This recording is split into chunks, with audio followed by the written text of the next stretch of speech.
Oke, baik. Bismillah. Assalamualaikum warahmatullahi wabarakatuh. Alhamdulillah alamin. Asyhadu an la ilaha illallah, asyhadu anna Muhammadan abduhu wa rasuluh. Allahumma sholli ala Muhammad wa ala ali Muhammad.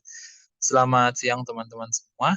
Nah, kali ini saya mau sharing sedikit tentang sebuah buku yang berjudul A Handbook of Software and System Engineering. Di dalamnya ada beberapa poin hukum dari sistem engineering itu. Nah, saya mengambil salah satunya yaitu hukum Pareto. Hukum Pareto tuh kita akan jelasin sedikit ya tentang hukum Pareto. Nah, pertama kita bahas dulu tentang pendahuluan. Pareto atau aturan 80-20 adalah pengembangan perangkat lunak. Hal ini didasarkan pada konsep yang dapat kita temukan dalam buku A Handbook of Software and System Engineering yang ditulis oleh Albert Address dan Dieter Rombeck. Mari kita mulai dengan memahami esensi dari hukum Pareto dan bagaimana hal ini dapat membantu kita mencapai hasil yang lebih optimal dalam pengembangan perangkat lunak. Nah, sebelumnya kita perkenalan dulu tentang hukum Pareto itu apa sih? Secara sederhana, hukum ini menyatakan bahwa sekitar 80% dari hasil atau efek dapat berasal dari 20% penyebab. Dalam konteks pengembangan perangkat lunak, kita dapat membayangkan konsep ini sebagai fokus pada sebagian kecil fitur atau masalah yang memiliki dampak besar terhadap keseluruhan proyek. Nah, kita lihat lebih dalam tentang bagaimana konsep ini dapat diterapkan dalam dunia pengembangan perangkat lunak. Nah, kenapa sih hukum Pareto itu penting? Kenapa hukum Pareto begitu penting dalam pengembangan perangkat lunak? Konsep ini memiliki relevansi besar dalam alokasi sumber daya.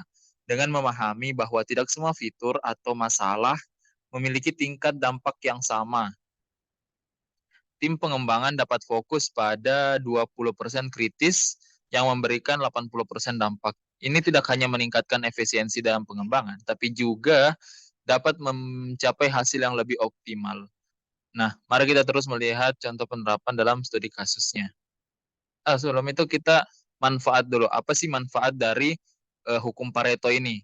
Nah, apa manfaat nyata dari penerapan hukum Pareto?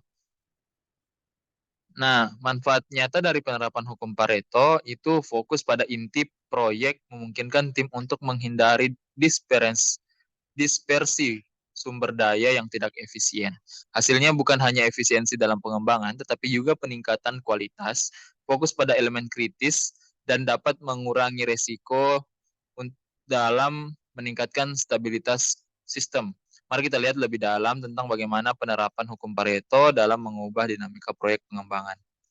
Jadi dari semua itu kita dapat mengambil kesimpulan nih. Dalam rangkaian presentasi kita memahami dan menjelajahi konsep hukum Pareto dalam konteks pengembangan perangkat lunak. Dengan mengenali atau fokus pada elemen kritis yang memberikan dampak besar, tim pengembangan dapat mencapai hasil yang lebih optimal dan efisien. Kita berharap informasi ini dapat bermanfaat untuk menjalankan pengembangan perangkat lunak kita. Jika ada pertanyaan atau komentar, jangan ragu untuk berbagi di kolom komentar ya teman-teman. Mungkin cukup sampai di sini. Terima kasih. Assalamualaikum warahmatullahi wabarakatuh.